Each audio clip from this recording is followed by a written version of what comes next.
Okay, today we are playing a Scrim game on Blizzard World, and our heroes for today's game are the Red Menace. You might notice that this game has basically come out of a time capsule because the Red Menace is currently playing Goats. As a result, we won't worry about our team comp too much right now because, well, Goats was frowned upon at the time. It is now very frowned upon. So, not much point worrying about that. But don't worry, the Red Menace does change comps very soon into something more congruent with our current 222 timeline. You might notice this game has taken us a while to get to. The reason for that is basically not many people care about the Scrim games, so it's just taken me a while to get to it, but we're here now, which is the important thing. So the Red Menace, our heroes have to attack first, trying to get through the doorway, but the boys in blue Sombra kills Zenyatta, the Red Menace backs out. Now, the Red Menace begins by wasting a tremendous amount of time right at the start of the round here, because a full minute elapses before they even make their first attempt at an actual team fight. Because now they're switching to a dive comp. I can hear the blue team talking instead of the red one, which is very upsetting to me personally, but you don't know. And finally, the Red Menace is starting to collect to begin their first actual push into the boys in blue. This has been a tremendously bad use of company time. This basically having resulted in missing one full attempt at the checkpoint, maybe two, depending on how quickly they would have regrouped otherwise. So, very poor efficiency, very bad. It's even slightly longer than a minute before this first fight actually begins, the Red Menace finally starting to gain headway in. So, playing a bit of a poking prodding game now, probably while waiting for their cooldowns to come up, and slowly, here we go, now we're going in. Now, the boys in blue are playing a bunker comp, and they've got the Batista here to make the dive comp significantly less scary, because, hey, you can't die when you're in the lamp. Boys in blue, however, do have a Widowmaker who is getting bullied extremely hard right next to... Oh, look there. Oh, there they go. So, sucks for Widow. You know, she couldn't have exactly known a dive comp was going to be coming at her, but very unfortunate for her. So, boys in blue managed to build up their Emp, which kills off the Red Menace's momentum a little bit, but the Red Menace is slowly encircling around the boys in blue and is slowly getting these picks in. The boys in blue, with the combo of DPS being Widowmaker Sombra, that's not exactly a lot of damage, so the Red Menace, even though they didn't really get like an ideal team fight, they even got Emp'd in there, the boys in blue, they didn't have any DPS to follow it up with, especially since Widowmaker was getting bullied so extremely hard during that team fight. So, even though things went badly for the Red Menace, it was going to be very difficult for the boys in blue to actually fend them off, bearing catastrophic situations. So, Roadhog started using his ultimate to try and push back. Didn't exactly work, he got emped. Red Menace being a dive comp and the attacking team are going to regroup a lot faster during this checkpoint. So even though things are getting a little sketchy, it's massively in the red team's favor regardless. The Red Menace's Lucio, General Iroh, elected to use Sound Barrier, which wasn't really necessary at that point, but it's what he decided to do, so, you know. So I've gone back right now to illustrate that Sombra was being extremely patient over here. Yep, waiting, still waiting. Alright, waited too long. To be fair, her team was never really in a position to actually capitalize on anything, so she wisely just holds the imp instead. Now, the next team fight has great potential to be extremely awkward for all parties involved, because both Sombras have their imps ready. So, if one of the Sombras doesn't get caught in the imp, what we're likely to see is imp, and then, well, we'll see at that point. But if one of the Sombras gets caught by the other one's imp, it is dramatically easier at that point. So now this point is much easier to attack as the attacking team. It's a little bit more, especially if you're playing a dive comp, a little bit easier to get around and do stuff. And Boys in Blue elected to change to a Tracer. Red Menace Emps gets everybody except the Boys in Blue's Genji, or the Boys in Blue's Sombra. They don't have a Genji. I was looking at Genji, that's my excuse. But Here's the thing, the boys in blue Sombra did not counter Emp quickly enough because Red Menace has already gotten their Nano Blade off. So even though he's been emped and can't dash anymore, he is still using Nano Blade. So the majority of the threat is still present. So even though both Emps went off, the Red Menace managed to get both their ultimates in quickly enough that the boys in blue's Emp was more or less completely negated. So now the Red Menace get to push most of the way through. Now the boys in blue changed off of Tracer onto McCree at this point is a good switch to go for because they're being harassed by a lot of divey boys. Genji, or McCree rather, obviously being good for that situation. This Batista is getting bullied extremely hard, but miraculously he actually survives. Isn't that incredible?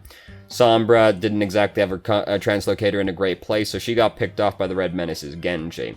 Now, the fight's not exactly going well for the Red Menace now, and the boys in blue now have the spawn advantage, so things are starting to fall apart, and they're not going to regroup faster, so it's just we're just going to have to start again on this push.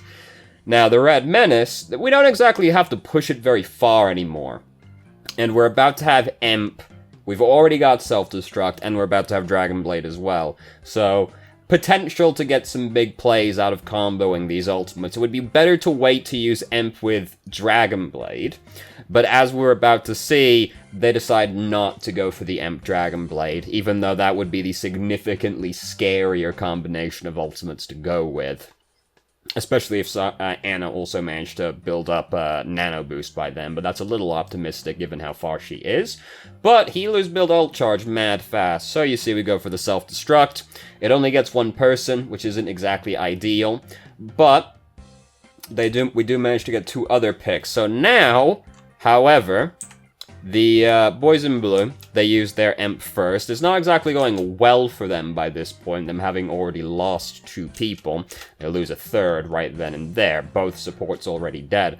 But McCree is now in position to use Deadeye, and the Red Menace has been almost entirely emped. So he manages to get 2 kills out of that one right there, and then finishes off Sombra afterwards as well.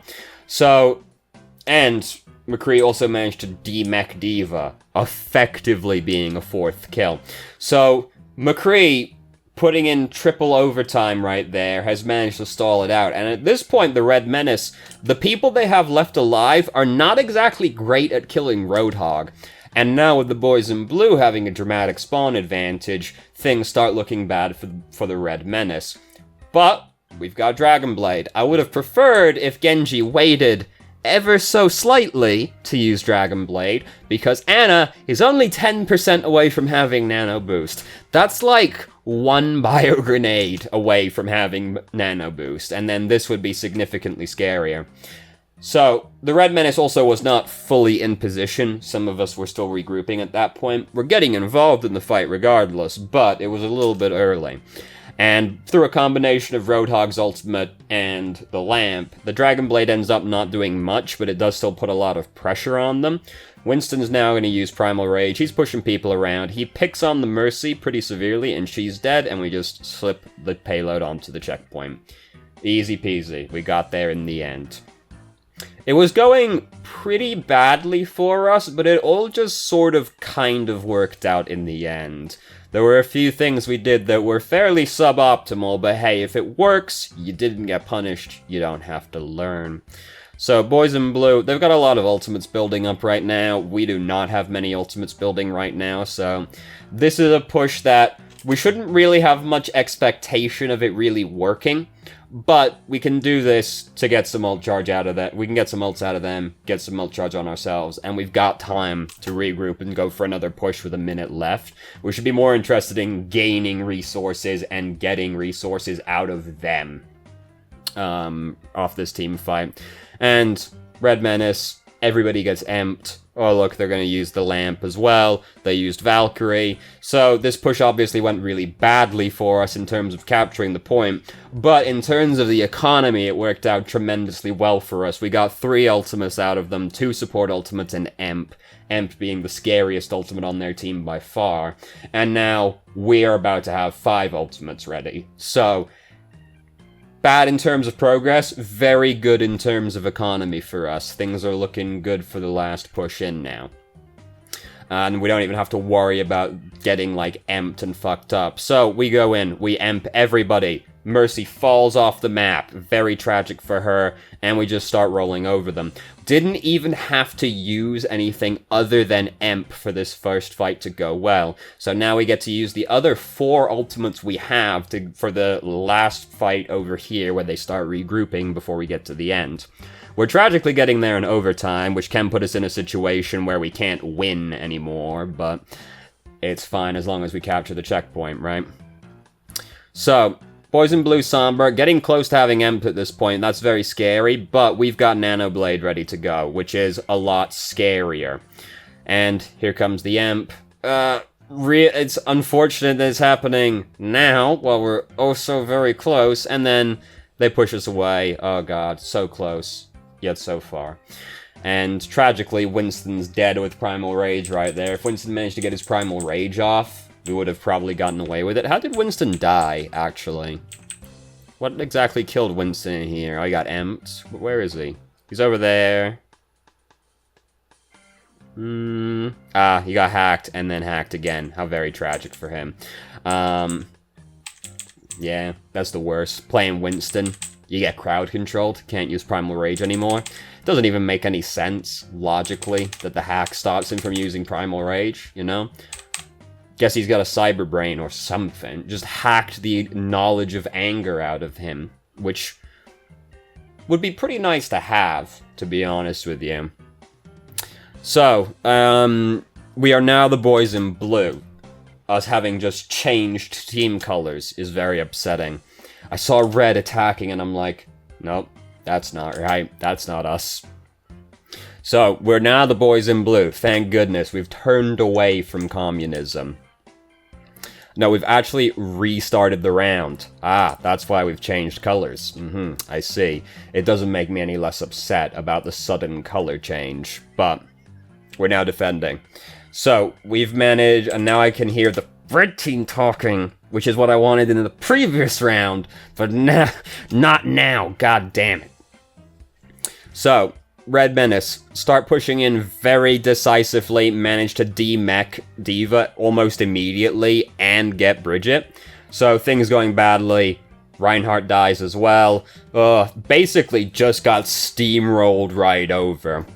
And, you know, the Boys in Blue, running goats, so very tragic to have died so swiftly, basically being like, just overextending slightly, getting caught out, and then getting picked off so suddenly like this, you know? Very unfortunate. The Red Menace are doing a good job of calling out people to focus, also. There being a lot of yelling Bridget's name right there. So, lost first checkpoint, pretty bad. Now, the real fear is, of course, we lost that fight pretty convincingly. So, we don't have any ultimates now. Red Menace does have ultimates, so the next team fight is also likely to be quite bad for us. It's worth us engaging a fight with them pretty early on, just so we can get some of these ultimates out of them, because if we let them push like halfway through this track, then engage the fight with them, that'll be really sad for us, because then they're really close to the end. So even if we're not expecting to win, just forcing on them's a pretty big deal. But, hey, Red Menace Reinhardt does a real shitty job of blocking this Earth Shatter. So, we run in, we start clocking him on the skull, and hey, just like that, things are looking good.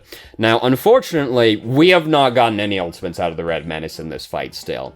So, it's great that we stopped them, obviously, but coming into the next fight, things are still looking bad, because we're pretty far away still from our important ultimates, but Reinhardt's managed to win us that fight, at least.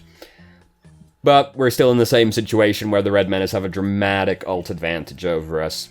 Zenyatta's got to be pretty scared right now, because he has to avoid getting hacked to actually use his Transcendence, which might be enough, but it's not going to happen. So everybody gets emped, and the Red Menace are calling out to go for Lucio first, which is really weird, given that they just emped Zen And Zen immediately just took a lot of fucking damage, dude. Plus, he's got, like, the better defensive ultimate. But Reinhardt earth-shattered these people, so it's the ones they go for instead. But if I was the Red Menace, I would be more concerned about the Zenyatta getting his Transcendence off and try to focus him instead after the Emp. But even though everybody got Emped and earth-shattered, we've just got a lot of staying power. Zen managed to survive and hold Trance to use of the Graviton. Frigid also used Rally. Even though the fight got off to a really bad engage, we're playing goats right now, so we had pretty good sustainability in the team fight. No one got caught dramatically out of position, so managed to survive, but it's a bit upsetting that we survived by all accounts, because the fight went... Yeah, you know, but it happened. So, even though things were looking extremely bad for us, we've managed to pull it out 2 fights in a row. Isn't that absolutely incredible? Now, we throw our ultimates in there. Hey, look at that. Alright, and the self-destruct stops in, like, the worst place possible, it being in the center of the Graviton, so very hard to block. And then Reinhardt manages to pin the other Reinhardt as well. So even if it landed in a more convenient spot, they're still getting blown up. Red Menace, they had a lot of ultimates, dude. It's very upsetting that with such a dramatic ult advantage, the Red Menace didn't manage to really get anywhere off of this. And they've ended up losing multiple fights in a row, despite it not getting anywhere, despite them having a dramatic ult. I don't know what the fuck happened right there. I think I just had a stroke. It was a nice charge there, Talon, you're correct, but it wouldn't have really mattered because of where the self-destruct landed in that Graviton. People were dying regardless. So, Boys in Blue managed to push the Reinhardt right in the middle of... Damn, that's the worst feeling in the world. Where Reinhardt's not gotten earth-shattered, but his entire team has gotten earth-shattered. Very upsetting. But he at least gets to block for them while they're on the ground still. The Red Menace, their Ana manages to get a pretty fucking huge bio grenade in there, and now Lucio's died without getting sound barrier off. Bridget's still alive and ulting, so that's stalling it out, but then Ana gets another sick grenade in, and now it's starting to fall apart. Managed to get Trance. By this point, it's probably, like, not really worth using the Trance there, given that we were losing that fight fairly resoundingly, but once again, like, the Red Menace sort of managed to push them off, so hey, it worked out, I guess. Now, Red Menace, please, they've got Grav, and they've got Earthshatter, and they've got Emp. The Boys in Blue have got Sound Barrier, which is countered by Emp. So it's going to be very upsetting if they lose this team fight again, despite having another ult advantage. And they're about to have 5 ultimates, so, you know, this isn't dramatically different to a situation they were in before, and they managed to lose that one. So let's hope it doesn't happen for like the 4th time in a row. So Sombra's in position, Emps all of the Boys in Blue, Graviton or Earthshatter into them, Nano boosted Zarya running in, and this time, finally, 7 team fights later with an ult advantage, the Red Menace have won the fight. Diva's mech was sleeping as it got destroyed. How tragic, but at least it went peacefully. So, finally, started getting some progress. Didn't have to use all of our ultimates, or all of their ultimates to do that. Still have Graviton and Dragon Strike. Only have to win one more fight to capture this point. Should be enough. Especially since Zen doesn't have Trance. But, let us now appreciate the saddest Graviton in the entire world. The worst part is it looks like Reinhardt is about to walk into the Graviton, and then he doesn't. So it is Literally just Bridget. And I feel like this image right here encapsulates a lot of the community's opinion towards this hero. In the Graviton, purple being Dragonstruck, just Bridget. A true display of excess. And she didn't even die. She died in the end, but because she got headshot by a tree. Not because she was in the Graviton Dragonstrike. Isn't that tragic? So, even though it was looking really good for the Red Menace, because they had a sick combo of ultimates ready to go, they ulted one man with both of them. Didn't exactly go ideal. Here comes Lucio, skating his way across, going in a little bit early. He still had a little bit of time to stall it out, or wait before he went in to stall it out, but hey, you know, he's in there. He's got Sound Barrier, and he's being very reserved in using it. And he's going to use it now, because they're in the Graviton. That's fair enough. Good. It's good that he ended up being reserved with it. I would have expected him to just use it immediately upon arriving to make it easier to stall out. Red Menace, Reinhardt manages to get back and use Earth Shatter. It wasn't incredible, but it's enough to start giving some momentum. Boys in Blue, Reinhardt whiffs his Earth Shatter dramatically. And then Talon, Sombra, manages to come in with the Amp, and the Boys in Blue. It all falls apart from there. Good job on Lucio basically being the reason that the Red Menace were in a position to do that to begin with. Him managing to get there and having the determination of character. What a weird way to have phrased that. The iron will to not immediately use Sound Barrier, thereby having it for the Graviton instead. So good for Lucio. Basically the only reason they were in a position to win at all. So Red Menace puts everyone in the Graviton rather, goes for the Pulse Bomb combo. It only kills Lucio, but the Boys in Blue are not exactly happy about what just happened to them. Basically, you know, if you're going to be grouped up versus a team like the Red Menace have got right now, things are very scary for you, because they've got a lot of ultimates that are going to punish you for being grouped tightly together, which is tragically what you want to do with goats. So, you know, fairly unfortunate. Given the extreme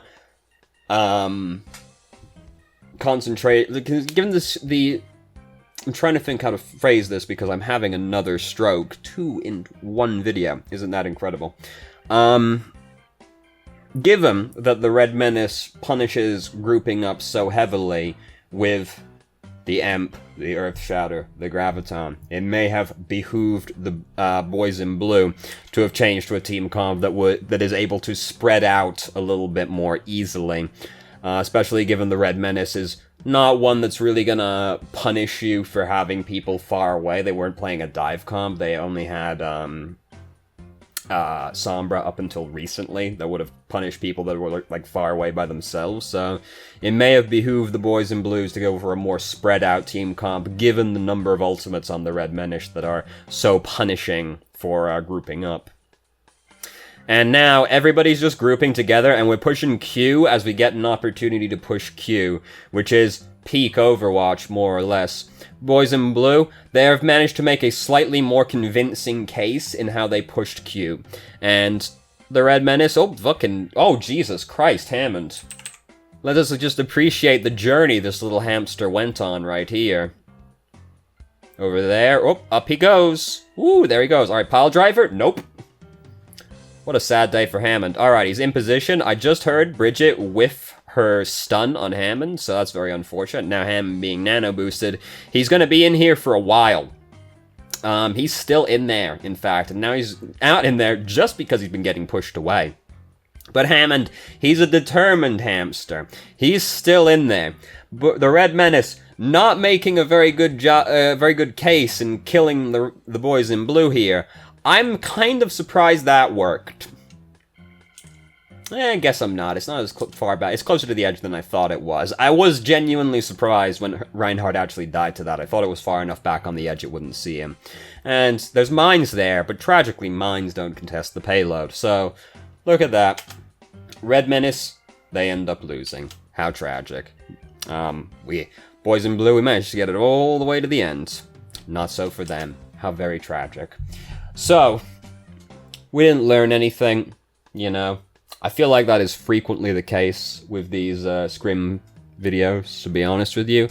But we got to laugh at some very unfortunate circumstances, like that time where the Red Menace had the ult advantage for about 3 hours, and yet didn't manage to win a team fight. Quite impressive, to be honest with you. The real moral of the story, I feel, is that Reinhardts need to learn how to block the other Reinhardt's Earth Shatter. On both teams, really. But the Red Menace one really fucked it up the most. But neither of them get away scot-free. So, thank you very much for watching if you did. If you have any questions, feel free to ask. I'm more than happy to answer. If you haven't already, you can join our Discord and ask questions more directly and have a conversation about them, or just shitpost with us. I've started streaming on Twitch Thursday, Friday, Saturday, 8 PM EST till midnight EST. There's a link to the channel in the description. And if you managed to make it all the way through the video and somehow still enjoyed it, please like the video and subscribe for more content of middling quality in the future. And I hope you found the video helpful. Probably not, though.